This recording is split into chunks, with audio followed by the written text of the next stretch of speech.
Hello, this is Jane Talbot and it is day 3 of my out-of-body experience adventure.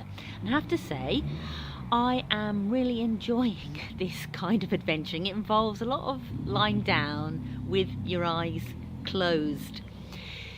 So, at lunchtime today, I did program 3.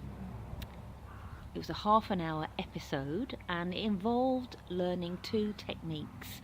One was called the protection technique and the other was called the target technique.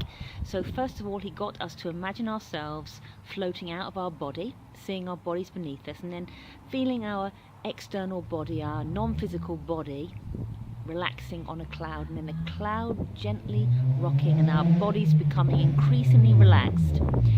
It was, I think, a bit like a hypnotic induction. It made really good suggestions about noticing how our bodies are kind of melting away and feeling lighter and lighter.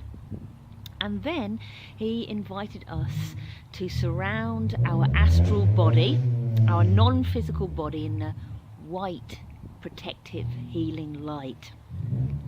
That was the protection technique. And the next thing we were to do was to go to our front doors, as we had on Adventure 2, on Program 2, and then we're going to visit 3 things in our own house, and these will be the targets. This is the target technique, and he helps us to go to various locations in our house and visit each of those targets. So one of the things I chose was a picture. We were to choose things, items that maybe had an emotional charge, maybe colourful, maybe highly textured, something that would really grab our attention, and that we would focus all our attention on these objects and keep our attention away from our physical body. And as we went on the tour of these 3 objects, he helped us to relax even further. He was really good at making suggestions about this and kept bringing us back to his voice. So in case we drifted away, he kept bringing us back to his voice and putting our attention onto these objects. So we're still lying on, in my case, a sofa, but our awareness, our attention is on these 3 objects in our household.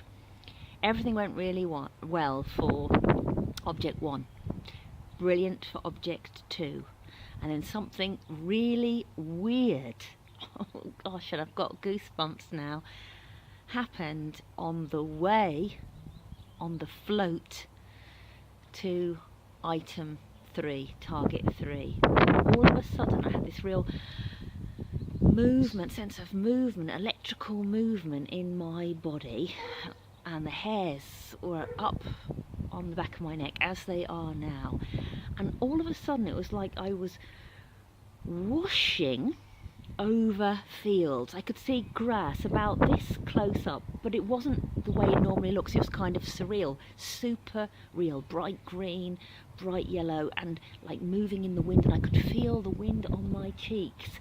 And I thought, well, do you know what I remember from episode 1, program 1, was this awareness now. So keeping my consciousness with that experience rather than my physical body, and then identifying a target, calling it out. So I said, farm now, farm now. And as I said that, everything speeded up, and instead of seeing grass, I could see barley. Don't know if it was barley, it was something with a long stem. I'll have to do an identification adventure on barley and various other types of prop. Whooshing, whooshing, whooshing, all these really bright colours, daylight colours though, and then I heard his voice saying back to target 3, and it pulled me right back to my house. My awareness, however, was still out of my body and on target 3, and I was kind of a little bit shaken, I suppose, by the experience. Now, who knows what it was? One of the things he suggested in the first program was not to be surprised if we get hijacked by this kind of movement in our body, not to be surprised by the experience we had. And I was definitely surprised, and that can jolt you back to consciousness. And I suppose this is all about conditioning our experiences so that everything is okay. Sitting here, well, walking around my house, placing my attention on things that's very familiar to me as a result of the Memory Palace adventure.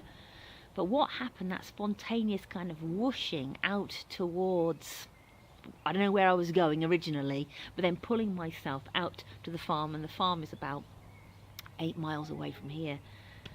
That was a bit weird. See you tomorrow.